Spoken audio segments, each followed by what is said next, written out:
ما خپل یو کتاب لیده د دیوبند یو عالم لیکلی دی وایي زه صرف یوې مدرسې ته لاړم مدرسه مې بدل کړله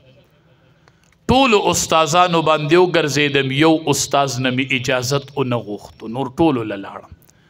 چې سبق مې بل ځای شروع کو نو سبق کې اون ختلم یو ځای راغی کتاب کې اون ختلم دا طلبا کتاب کې بعضې ځای کې ونخلي بیا د طالب نه وی پې نه پوهېږي د استاز نه وي پې نه پوهېږي دی خبر نه چې دا زه څه شي انخلولی یم کله ناکله د معمولی استاز به خو د ده ړه کې چې معمولی خفګان راشي دا طالب راونیسي نو وی ځای کې ونختلمه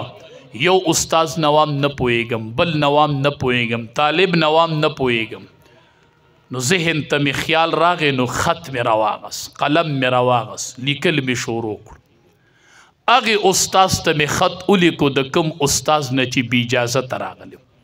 هغه ته مې خط کې ولیکل چې ته خفه نه شي ما ټولو اساتذو نه اجازت غوښتی خو تا نه مې نه غوښتی دا د وخت د کمی په وجه وخت کم و تا له نه هم درغلی که تا ړکې لږه ګیله پیدا شوي نو ما معاف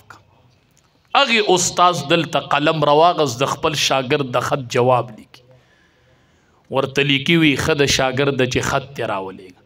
ته چې په ټولو استازانو وګرځېدې او زه دې پرېښودی وم ما ړکې یوه مضبوطه ګیله وه هغه دا وه ما وی زه ډېر کمزوری یم